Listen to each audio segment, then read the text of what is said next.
a dar inicio a nuestra cuarta sesión académica correspondiente al año 2021. En esta ocasión corresponde al antropólogo Enrique Sarmiento Loyola, el doctor que aprovecho para darle las gracias, se encuentra en Perú. Muy amablemente accedió a la invitación que le ofrecimos para ser partícipe de esta serie de ponencias en las que, como ustedes saben, regularmente obedecen a un tema forense diferente cada mes, con la idea de ir abarcando prácticamente todas las experiencias, las experticias forenses, tanto que existen en el Instituto de Servicios Periciales y Ciencias Forenses, como en términos generales en todas las ciencias forenses. El antropólogo Enrique Sarmiento es antropólogo colegiado y habilitado de la Universidad Nacional Mayor de San Marcos. Es uno de los pioneros en la antropología forense en el Perú y cuenta con experiencia profesional en el Ministerio Público también de Perú y principalmente como investigador asociado a la Policía Nacional de Perú. Ha participado como analista y como perito en comisiones e investigaciones muy diversas, en diligencias judiciales y fiscales sobre ejecuciones también extrajudiciales, en exhumaciones de fosas clandestinas, desapariciones forzadas, crimen organizado y corrupción de funcionarios. Es director de la consultora El Antropólogo Forense y es el único antropólogo forense que ha colaborado en la prestigiosa revista jurídica Actualidad Penal y es autor del blog de El Antropólogo Forense. Es docente también en la Escuela de Tecnología Médica en la Universidad Privada de San Juan Bautista, donde actualmente desarrolla los proyectos de investigación, como es la identificación por superposición de imágenes en el sistema de justicia de Perú. El antropólogo Enrique Sarmiento goza de una excelente reputación en la antropología de su país y hoy viene a compartir su experticia, su conocimiento con todos nosotros, sabiendo que hoy en día México también está enfrentando una necesidad muy grande en todo lo que es la identificación, todo lo que es la búsqueda de desaparecidos, en donde la antropología, la genética, la dactiloscopía, la fotografía, incluso la odontología forense forman parte importantísima en el proceso de identificación de personas desaparecidas. Demos la bienvenida al antropólogo Enrique Sarmiento. Muchísimas gracias, antropólogo, y sea usted bienvenido, aunque sea de manera remota, a este país. Gracias y adelante. Señores de la Subdirección de Investigación y Enseñanza de los Servicios Periciales y Ciencias Forenses del Poder Judicial de México, asistentes todos, les saluda el antropólogo Enrique Sarmiento desde Lima, Perú. Agradezco la invitación a participar en estas jornadas académicas para tratar el tema, la identificación por superposición de imágenes en el sistema de justicia nacional.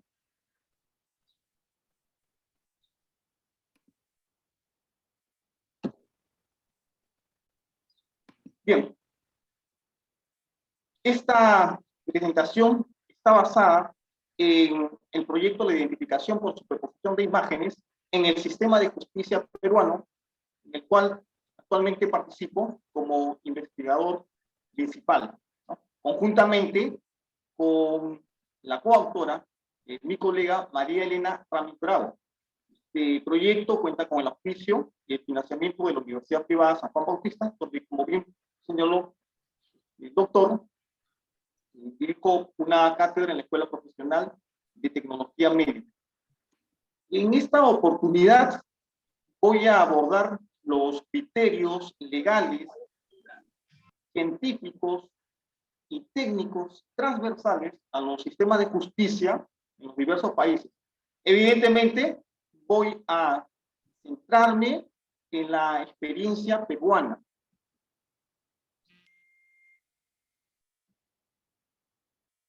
¿Cuál es esa experiencia peruana sobre la investigación del delito por parte de la antropología forense. Tradicionalmente en Iberoamérica han sido los abogados y médicos quienes han participado en las investigaciones forenses dentro del sistema de justicia de cada país, ¿no? Sin embargo, a partir de la década de los 90, debido a las mega intervenciones forenses promovidas por las Naciones Unidas, han sido cada vez más los diversos profesionales científicos que se han estado incorporando en el sistema de justicia. En el Perú, la participación del antropólogo forense se remonta al año 1993, ¿no? Y este primer antropólogo forense, o en todo caso, fue una antropóloga forense, la licenciada Aide Chávez Rodríguez, durante muchos años se mantuvo como la única, ¿no? En el sistema, ¿no? Hasta el año 1997, cuando llegó al Ministerio Público. Inicialmente, el antropólogo forense fue convocado para participar en las labores de identificación de restos óseos, cadáveres, personas vivas, si me permiten la tautología, y recientemente, a partir de sentencias emitidas en la lengua quechua y aymara, hemos comenzado a participar en los asuntos socioculturales dentro del sistema de justicia. El rol del antropólogo forense, podemos decir que ha sido delimitado fundamentalmente por tres factores, ¿no? En primer lugar, está la tradición histórica. En segundo lugar, las mega intervenciones forenses organizadas por las Naciones Unidas en la década de los 90, a la cual mencioné hace un instante, y las comisiones de la verdad en los diferentes países se han implementado para investigar las denuncias por delitos de lesa humanidad y otras violaciones a los derechos humanos. En este sentido, con relación a la tradición histórica, es importante enfatizar que tanto México como el Perú son naciones afortunadas en la medida que son pocas las que han tenido pues esa suerte de ser la cuna de dos de las más grandes civilizaciones de la humanidad.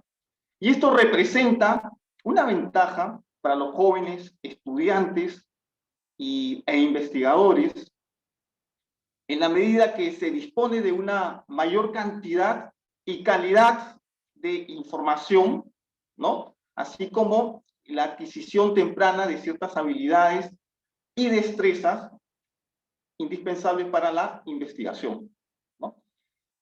En el caso peruano se remonta incluso mucho antes que el Imperio Inca o el Tahuantinsuyo, ¿no? Solo por citar un caso, me remito a la cultura pre-inca de los Paracas. Como ustedes pueden ver en las imágenes, estos antepasados nuestros tuvieron importantes conocimientos en anatomía al punto de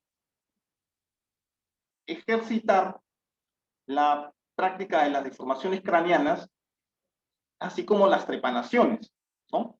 Incluso se ha demostrado que luego de estas trepanaciones podían sobrevivir mucho tiempo después, ¿no? Esto fácilmente se ha corroborado al realizar una exploración con el microscopio estereoscópico en los bordes, donde se ha observado regeneración de los tejidos. Además, también vemos que han conocido diversas técnicas cadavéricas como la momificación y clases de sepultura.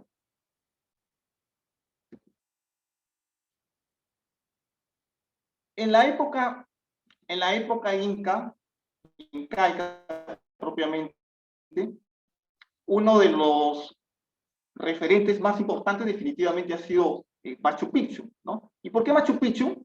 Aparte de la fama y el prestigio, debido a lo que representó dentro de la antropología forense, ¿no? En principio, como parte del hallazgo en Machu Picchu, estaba una colección de 179 momias aproximadamente. E inicialmente,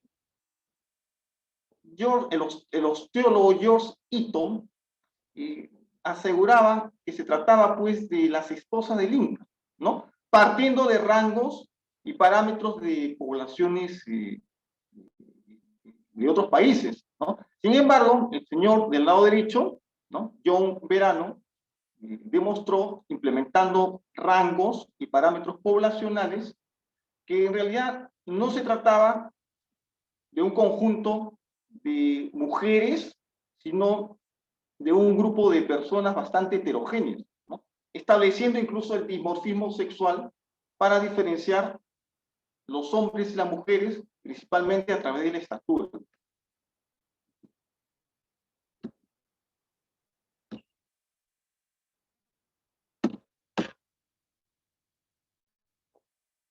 A ver. Bien.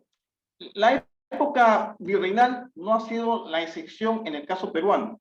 La primera acta de exhumación precisamente corresponde a el asesinato del conquistador Francisco Pizarro. Sobre este acontecimiento que generó una gran controversia, en la época virreinal hay una serie de versiones, como la del cronista mestizo Huamán Ayala, ¿no? Donde ustedes pueden observar al lado izquierdo su versión particular del asesinato del conquistador Francisco Pizarro. En la actualidad, en el Perú se está desarrollando una investigación respecto a la caracterización biológica de los restos de Francisco Pizarro, ¿no? Precisamente a través de un alumno mío de un taller de antropología forense de San Marcos, y que permitió se incorporara el curso de antropología forense en las escuelas profesionales de arqueología y antropología. Estamos hablando del año 2003. De esta época virreinal también data este museo de neuropatología. Estamos hablando del año 1700, ¿no? Y hasta la fecha es tiene la principal colección de cerebros en el mundo, ¿no? Estimada en más de 3000.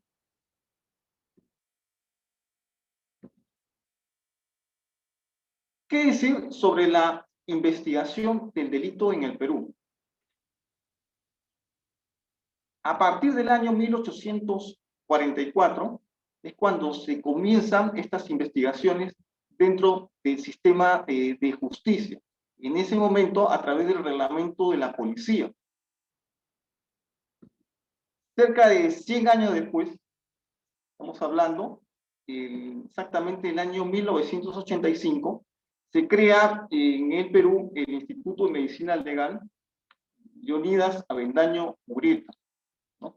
Al comienzo adscrito al Ministerio de Justicia y en la actualidad pertenece al Ministerio Público, ¿no? Según la Constitución Política del Perú, en el Perú quien preside la investigación fiscal, perdón, la investigación preliminar es el fiscal, ¿no?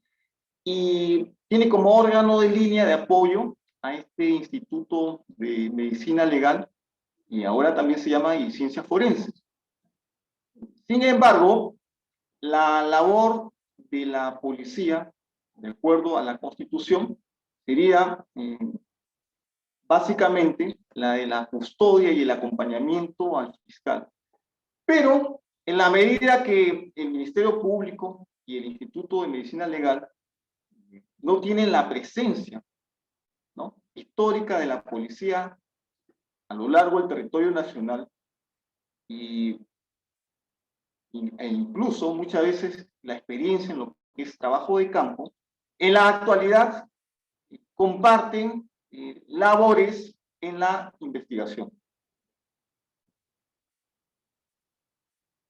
Les había referido que otro de los factores fundamentales en la experiencia peruana, al igual que muchos países de la región, son las famosas mega intervenciones forenses de las Naciones Unidas, ¿no? Que, como ustedes saben, proporcionó una serie de protocolos para la intervención en situaciones de violación a los derechos humanos. Sin embargo, hay que precisar, ¿no?, que se trataban pues de intervenciones rápidas, donde se estimaba el número de muertos, ciertas características físicas, más no se alcanzó a definir los responsables de estas masacres, ¿no? Al punto que hay un informe del Centro Stratford de los Estados Unidos, titulado ¿Dónde están los campos de la muerte en Kosovo?, donde hace esa precisión, ¿no? Y es importante tener en cuenta siempre los aspectos significativos, pero también los pendientes de cada uno de estos hechos dentro de la historia forense.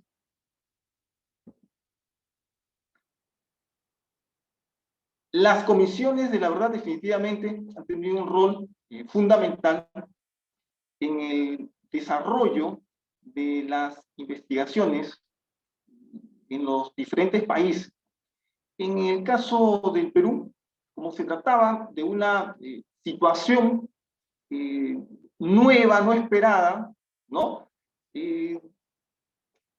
Inicialmente se convocó la participación de prestigiosos peritos de con experiencia en diferentes países y regiones, ¿no? Sin embargo, no dio los resultados esperados.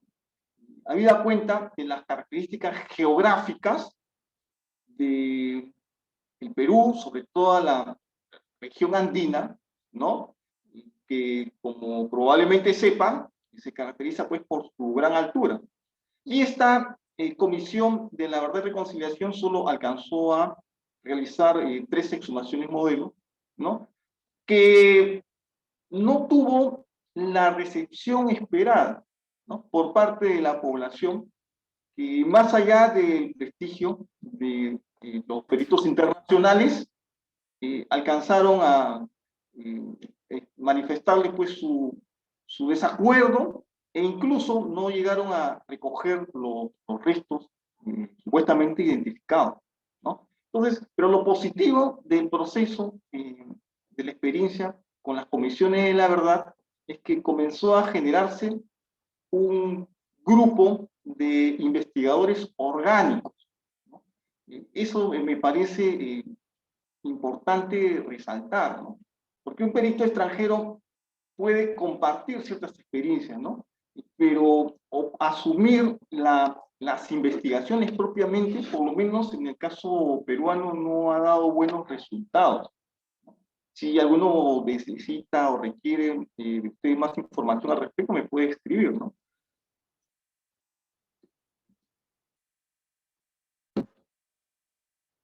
Vamos ahora rápidamente a ver lo referente a una reseña histórica de lo que es la identificación por superposición de imagen. Habida cuenta que es fácil constatar una serie de modalidades, ¿no? Por ejemplo, una de las primeras formas de identificación por superposición de imágenes es esta reconstrucción planimétrica o bidimensional, ¿no?, cuya expresión más conocida viene a ser los retratos hablados. Otras formas que podemos ir observando, sobre todo esta es una fecha por si acaso estimativa, a partir del año 1930, son las superposiciones fotográficas, ¿no?, cráneo-fotográficas, y también la superposición radiológica, ¿no?, superposición fotográfica de la cara. Entonces, Son algunos de los matices o modalidades que van a ir implementándose también de acuerdo al desarrollo de la ciencia y tecnología. En la década de los 70 vamos a ver con el aprovechamiento del video la técnica del video de superposición de imagen. También está la reconstrucción facial escultórica y últimamente hemos pasado a la superposición asistida por un ordenador o una computadora, sea esta de forma manual o automática, ¿no? Esta superposición automática emplea una serie de logaritmos genéticos, evolutivos, ¿no? Algunos de las tecnologías o los software que se están empleando en estos momentos en el Perú es el escáner Olemus.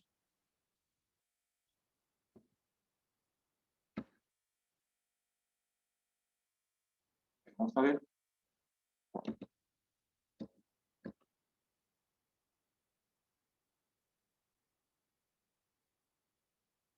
Y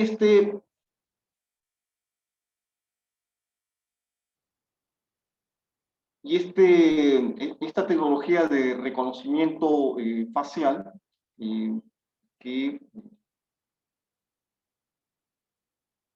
ya tenía su nombre, pero bueno, en todo caso, se basa en un informe técnico que el programa da con relación a las características métricas en la calidad de imagen. Ahora, ¿qué factores son los que han favorecido? ¿Cuáles son los factores que han favorecido esta implementación del método de la superposición de imágenes en el sistema de justicia? En primer lugar, hay factores sociales y tecnológicos, es decir, la ciudadanía ha tenido cada vez mayores accesos a no solamente equipos domésticos o semiprofesionales, sino también profesionales. En ese sentido, han participado de manera activa en la lucha contra la delincuencia, ¿no? E incluso llegando a equipar pues, sus negocios con cámaras de videovigilancia.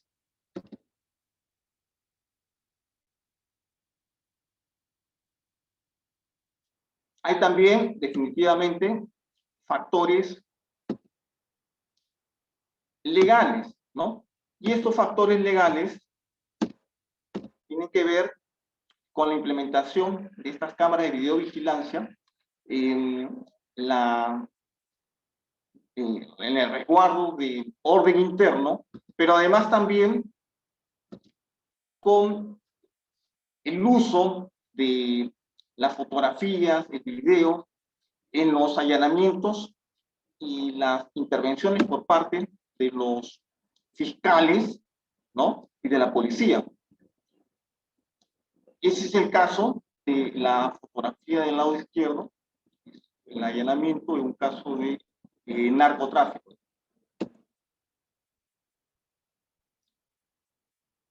Es importante entonces precisar cuáles son las competencias o en todo caso los requisitos indispensables del antropólogo forense para poder utilizar esta tecnología.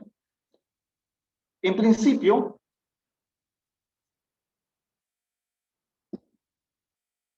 por cuestiones de legalidad, el profesional antropólogo tiene que ser titulado, colegiado y habilitado.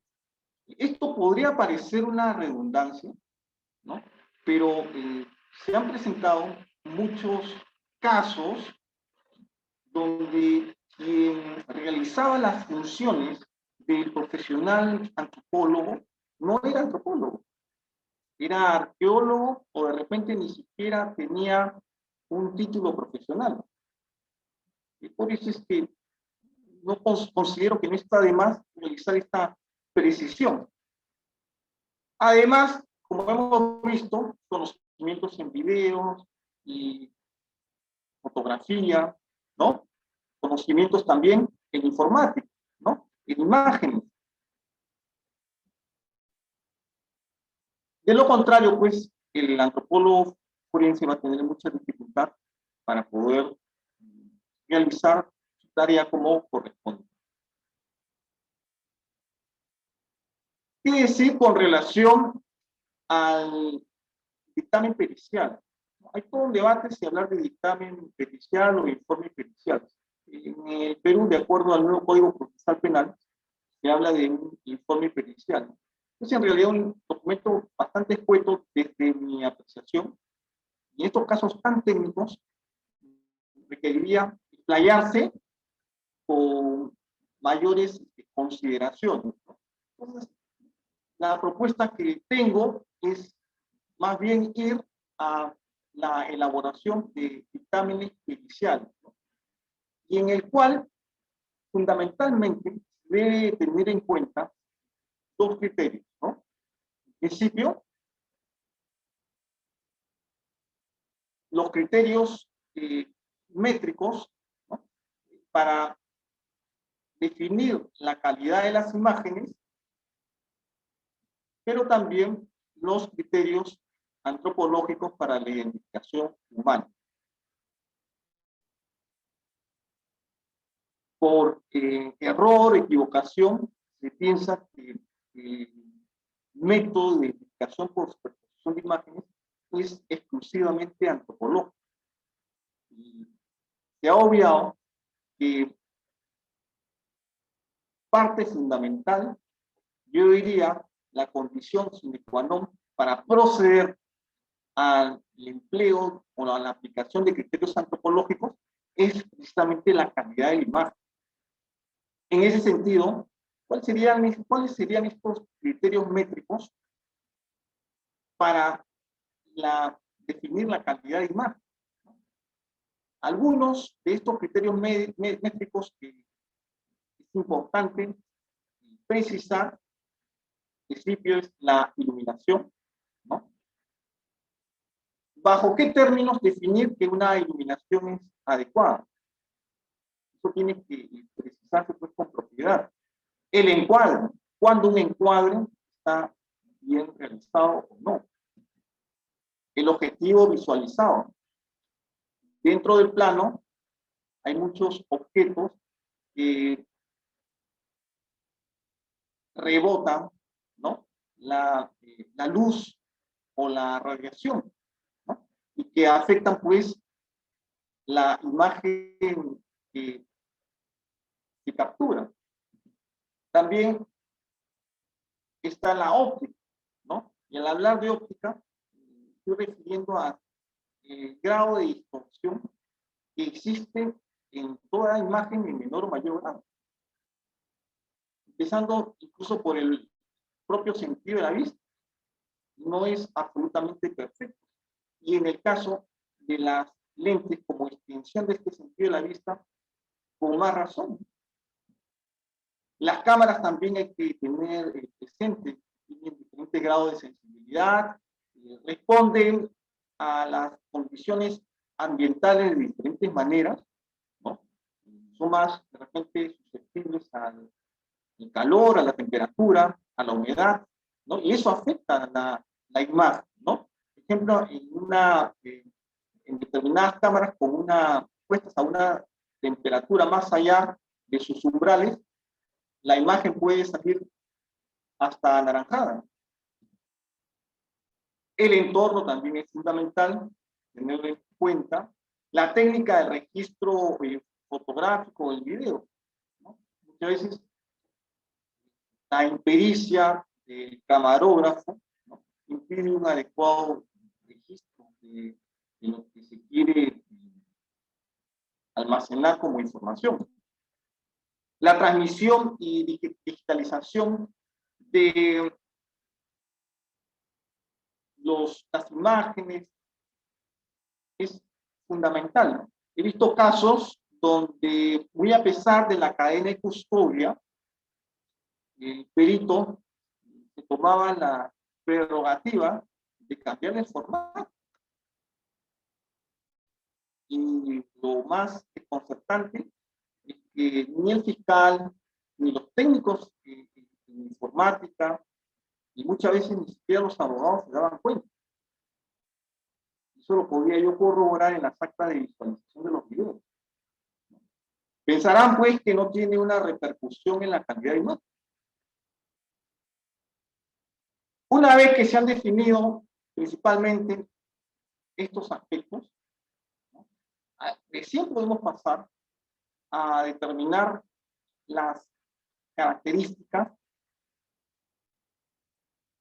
antropológicas para la identificación humana. Empezando por la acostumbrada y habitual descripción morfológica, ¿no?, la clasificación antropométrica que siempre se realiza, pero ya evidentemente sobre la base de una calidad de imagen definida. También la ubicación de los landmarks, claro, porque ya hay una cabal idea sobre cuán útil puede ser esta imagen para ubicar estos puntos de referencia conocidos como landmarks, de los cuales voy a hablar también más adelante. Además, a partir de estos landmarks ya se pueden definir las líneas cefalométricas. Esta segmentación es fundamental para buscar la correspondencia entre las imágenes.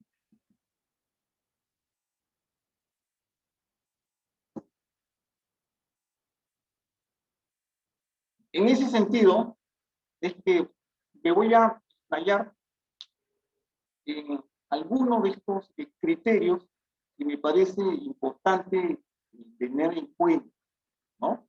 El caso de la iluminación.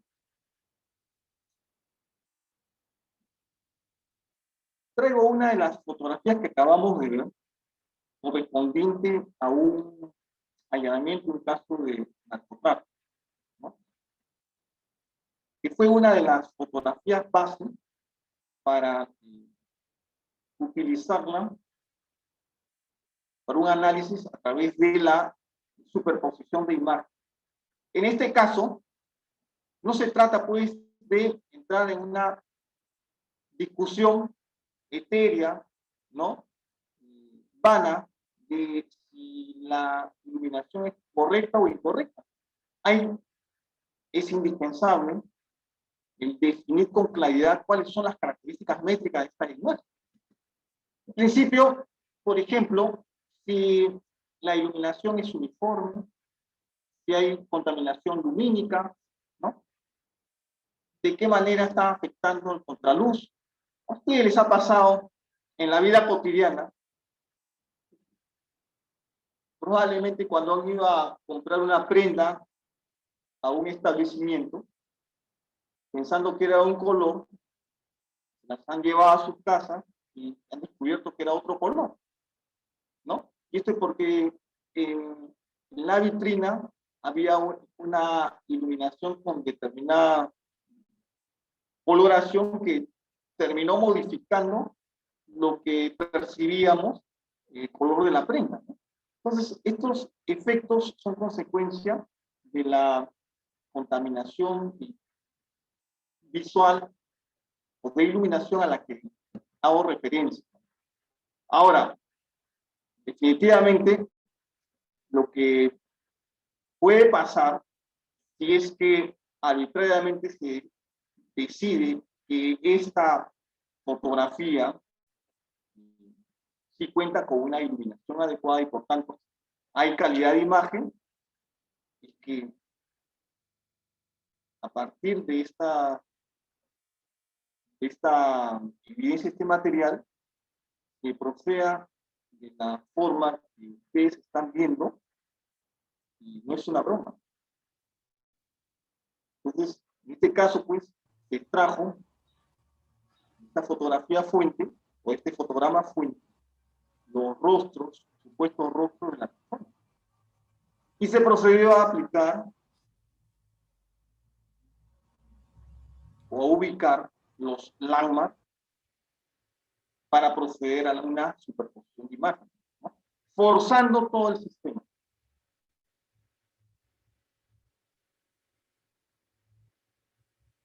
Una vez que ya se ha definido lo relacionado a la iluminación, pues se deben precisar pues las posibles aberraciones cromáticas, ¿no? Las posibles, digo, y corregirlas, ¿no? Hasta donde sea factible y posible.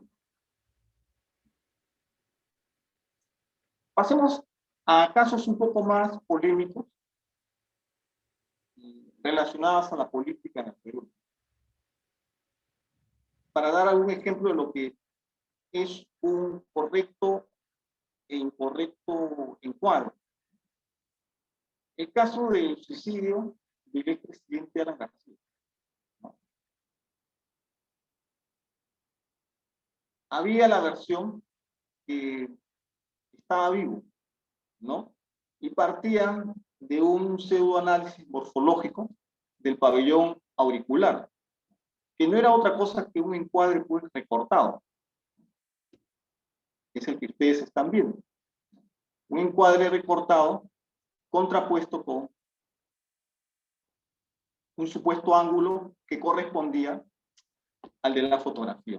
Sin embargo, cuando uno va a requerir o contrastar con la fotografía principal, ¿no? Se da cuenta, evidentemente, que el ángulo, lamentablemente no se ve bien ahí por las imágenes, el ángulo de estos encuadres, ¿no?, es distinto. Y es importante tener presente que los encuadres no se pueden modificar arbitrariamente. Tienen que mantener.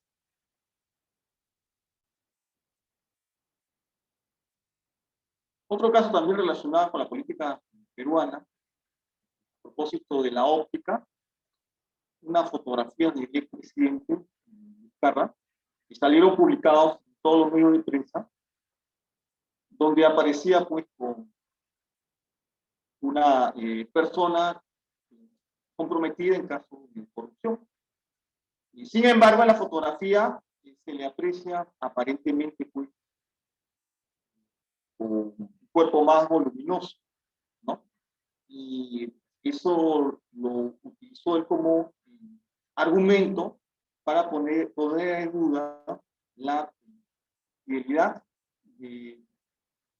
la veracidad de esta fotografía, ¿no?, aduciendo que había sido montada, ¿no? Y me dicen, ¿qué madre te pasó? Ay, es que me quedé con la plancha y se empezaron a reír. Porque no se nosotros podemos conocer que todas las cámaras tienen diferentes tipos de lentes que generan en menor o mayor grado una distorsión, ¿no?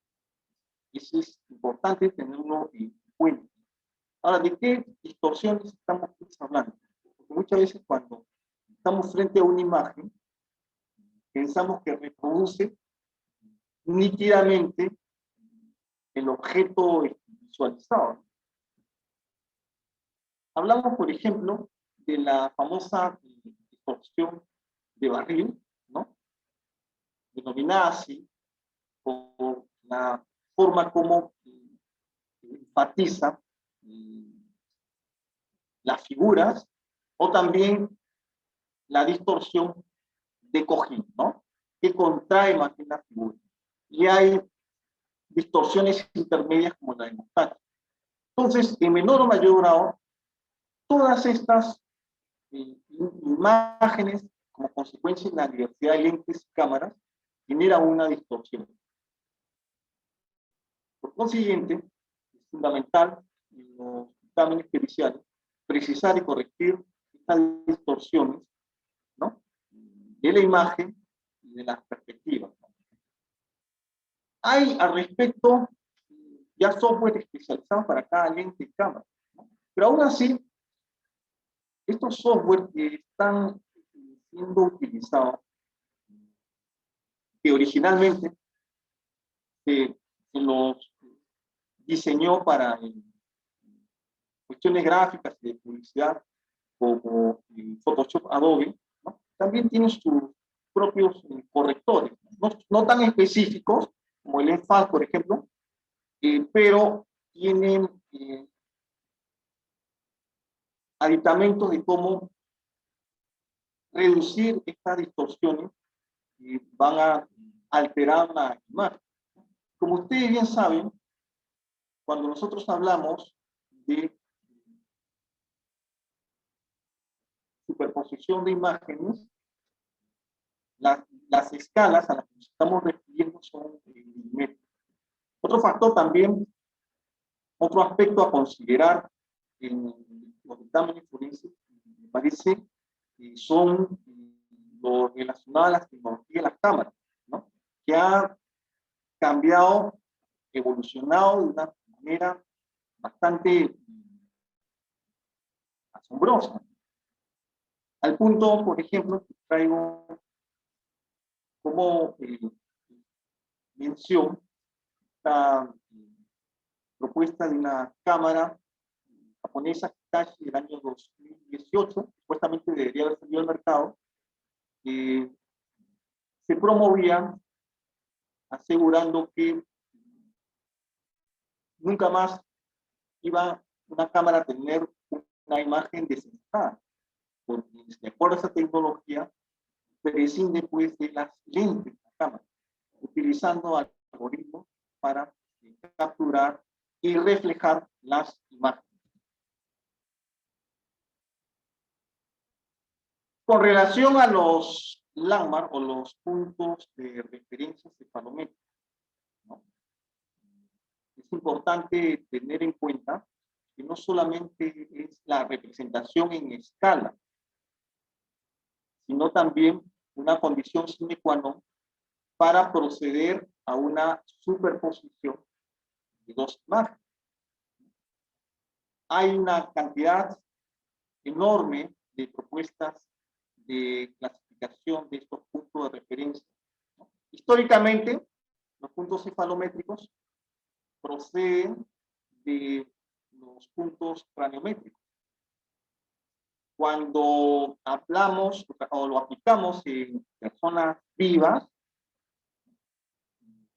se definen estos landmarks, puntos cefalométricos, en las zonas de menor tejido blando, ¿no? O protuberancia ósea, ¿no? La literatura habla de tejidos duros, pero me parece que no es muy apropiado. Yo quiero hablar de protuberancia ósea.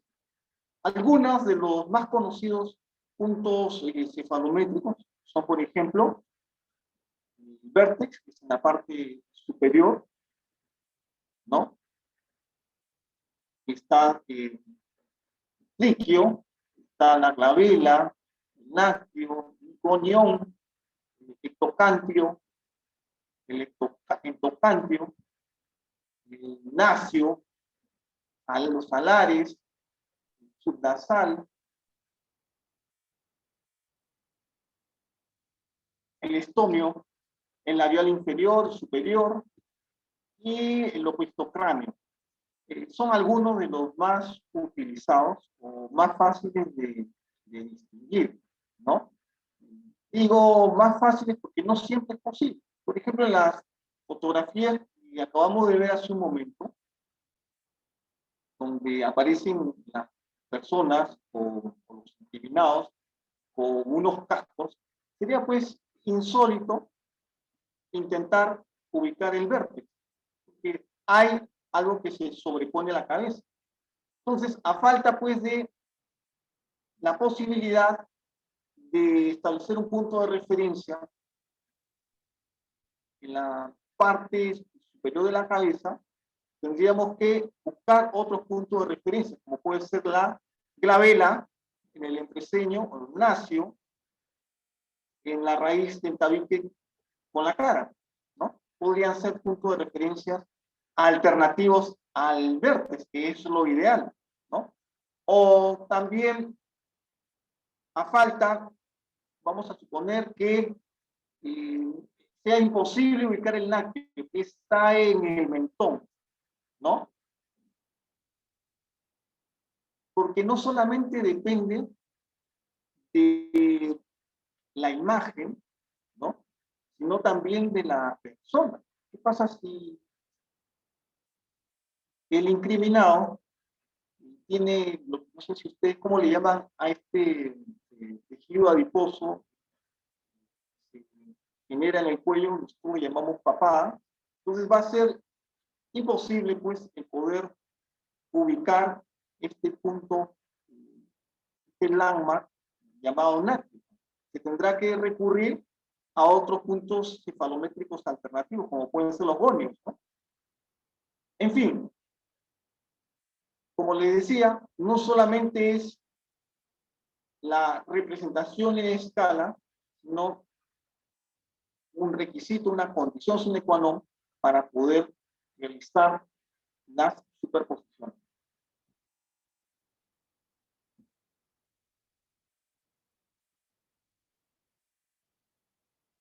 Esto es fundamental por lo siguiente, porque no solamente vamos a encontrar casos de personas muy parecidas, no incluso gemelos.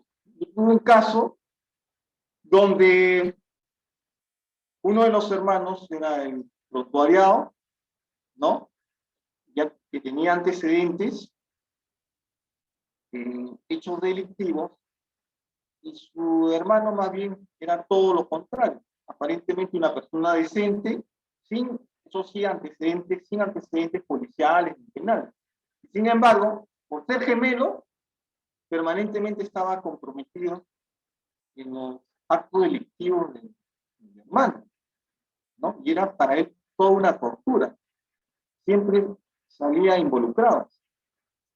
Y en una oportunidad, incluso fue detenido durante un buen tiempo, en tanto no se aclarara la situación, ¿no? Y en estos casos es importante o que en evidencia el rigor para la aplicación del método de la superposición de imágenes, ¿no? El ajuste en escala y de la correspondencia de las imágenes. Hay que tener presente que la cabeza no solo tiene estos movimientos convencionales de hacia arriba, abajo, al lado izquierdo o derecho, sino también hay giros intermedios que generan un grado de dificultad para establecer una adecuada correspondencia.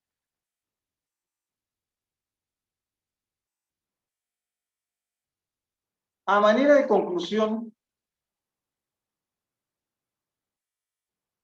y esto para la evaluación que más adelante van a tener, hay que precisar lo siguiente. En principio, que en la actualidad el rol del antropólogo forense en los sistemas de justicia ha sido requerido para la identificación en restos óseos, ¿no? Cadáveres, personas vivas, y como les decía, recientemente para los asuntos socioculturales en el sistema de justicia. Además,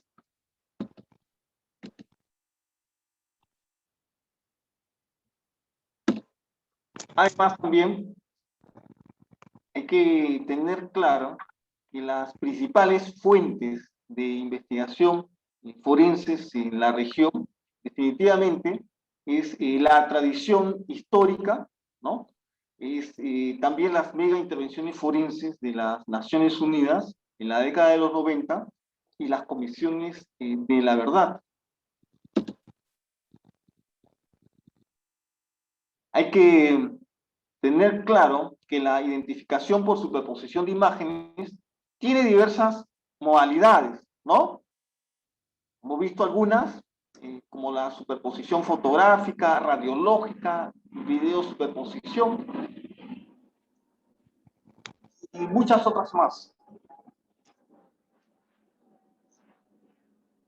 Es importante también que se tenga presente que un requisito fundamental que debe tener el antropólogo para aplicar la identificación por superposición de imágenes es contar con el título de antropólogo, ¿no? La colegiatura, la habilitación, también tener conocimientos pues, en anatomía, en fotografía, en videos, en informática, ¿no? Son los requerimientos actuales. Importante tener claro que el dictamen pericial en la superposición de imágenes debe tener como condición sine qua non para la identificación antropológica el definir con claridad los criterios de calidad de la imagen.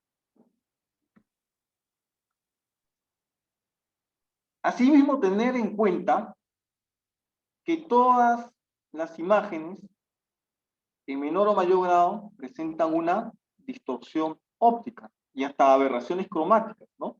Que es importante precisarlas y corregirlas para posteriormente poder emplearlas en la superposición de imágenes. Además, hay que tener presente que los landmarks son puntos de referencia que se pueden ubicar tanto en cráneos como en personas vivas. Sorprendido he encontrado que hay colegas que piensan que los landmarks, los puntos cefalométricos, solamente se pueden aplicar a los cráneos, ¿no? De hecho, una importante cantidad de estos landmarks o puntos cefalométricos tienen sus orígenes en los puntos craniométricos, ¿no? La diferencia, como les había comentado, es el poder aplicarlos teniendo como variable adicional el tejido blando.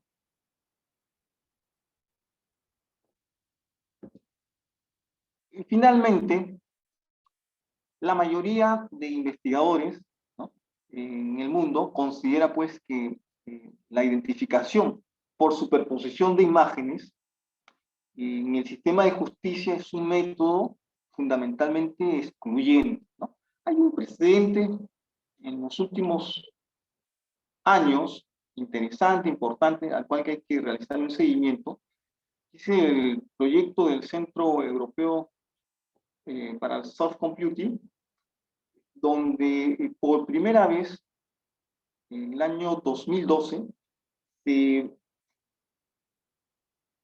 congregó a los equipos y personalidades que más conocían sobre este método de la superposición de imágenes para lograr cierto consenso.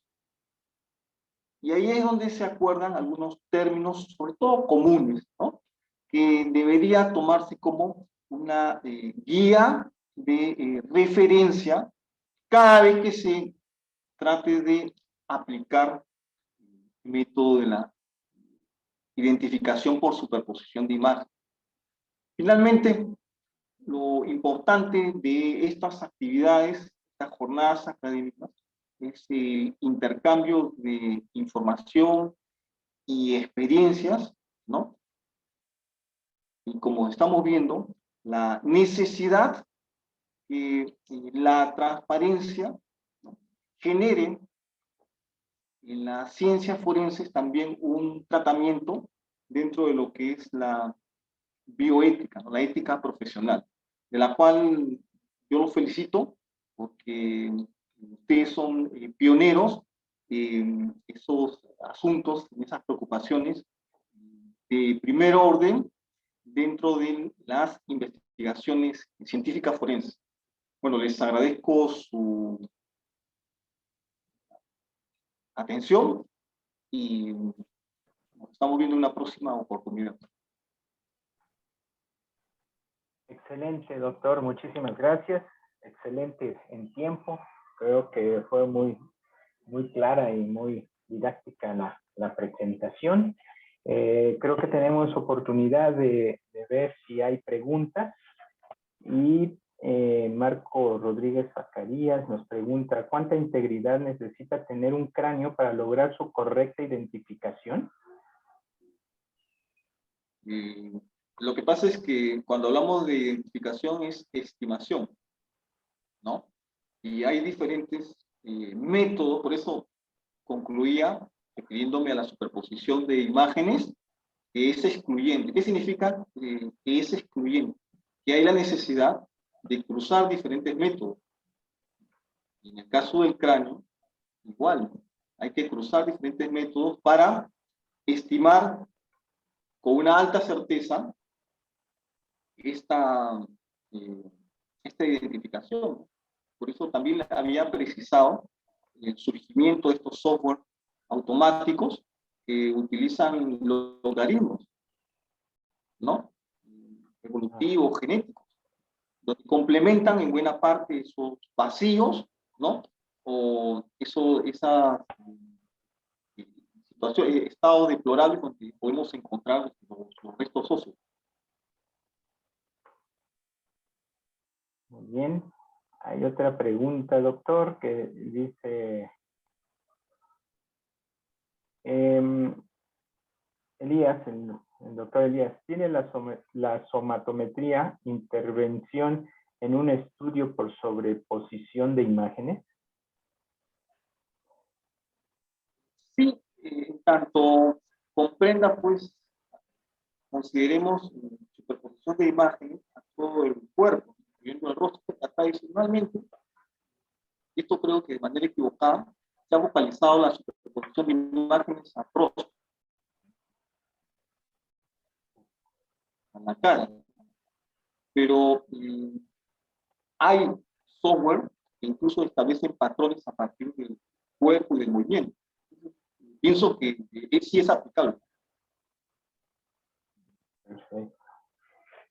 La doctora Mariana nos pregunta que si después de tantas, de todas las mejoras en las fotografías y videos, los abogados no argumentan que estas han sido modificadas y por tanto pueden resultar inválidas. No le escuché bien, perdón. Que si después de tantas mejoras que hay en fotografía y en videos, los abogados no argumentan que estas han sido modificadas y por lo tanto resultan inválidas. Considero que una omisión, por ejemplo, a procedimientos previos, podría calificar, ¿no? ¿Qué pasaría si aparentemente la fotografía es la adecuada, pero no se ha precisado el grado de distorsión y por tanto no se corresponde esa distorsión? Considero que con justicia esa identificación por superposición de imágenes debería cuestionar que no se ha seguido procedimientos previos. Son condiciones para una adecuada identificación. Okay. Hay varias preguntas, doctor, pero creo que esta es interesante. Pregunta Carlos Alberto Castillo. Por la casuística y su experiencia, ¿qué nos puede decir si la pericia de parte sobre identificación mediante superposición de imágenes puede contrarrestar a las pericias de oficio? El sistema de justicia pues está conformado por diferentes actores y muchas veces constata es que los fiscales más están abocados a la parte jurídica o a los jueces y no, de repente hay que considerar momentos más, o digamos una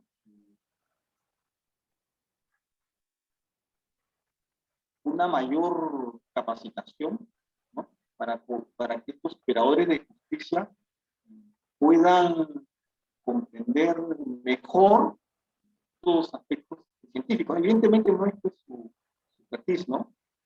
Pero hay momentos en que uno incluso tiene la impresión que recién están revisando el expediente. No hubiesen siquiera dado una revisada previa, ¿no? Lo cual evidentemente dificulta mucho el diálogo y la comprensión. Excelente. Doctor, una última pregunta. Además de expresar todos los agradecimientos por parte de los ponentes, se los vamos a hacer llegar. Dice, ¿cómo podemos validar el resultado de la sobreposición? ¿Con qué confidencialidad se puede estimar esta confiabilidad?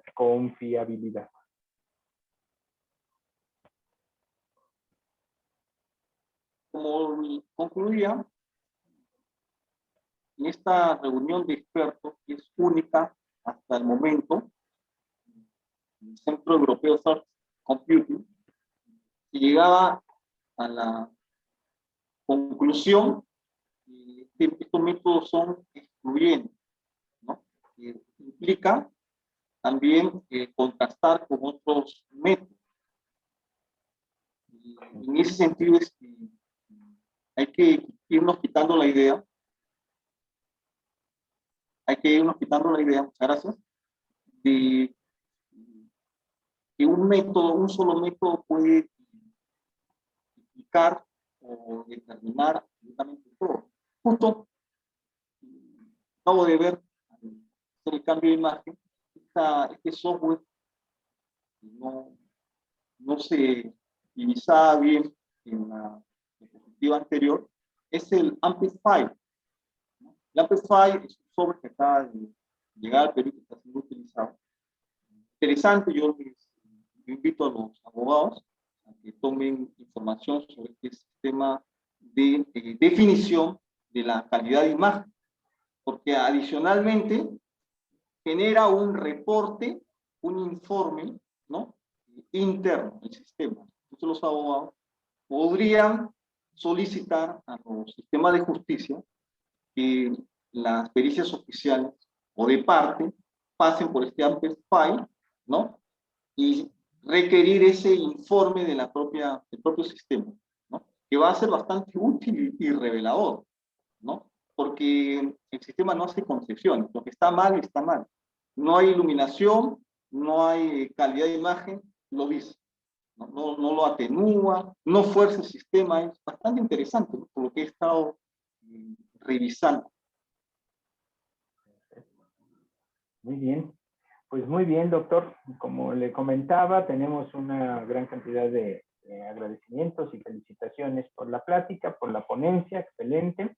Y el Instituto de Servicios Periciales y Ciencias Forenses, a través de la Subdirección de Investigación y Enseñanza, le otorgan esta constancia de manera virtual, que se la vamos a hacer llegar por correo, que nos haga favor de imprimirla para tenerla, por la destacada participación con su ponencia titulada La identificación por superposición de imágenes en el sistema de justicia nacional. Es firmada por nuestro director general, el doctor Felipe Edmundo Takahashi Medina, y por nuestro subdirector de investigación y enseñanza, el doctor Fernando García Dolores. Y por nuestra parte y por todos los que hacen posible la realización de esta serie de sesiones académicas de formación, pues queremos agradecerle y comprometerlo para tal vez una oportunidad futura, tenerlo tal vez en un congreso, tenerlo en alguna participación presencial en México. Muy agradecido, doctor, y a todos los asistentes también. Les recuerdo que hace unos 10-15 minutitos se compartió un enlace para que llenen el cuestionario. El doctor también tuvo bien pasarles el acordeón para que tengan la confirmación de su asistencia y de su participación, y lo que nos da la oportunidad de llevar un registro más preciso de toda la participación de todos ustedes. Los esperamos en en la 5ª sesión académica. Vamos a tener una invitada de Colombia la próxima vez, la doctora Ana Georgina González, y vamos a hablar sobre temas de cannabis.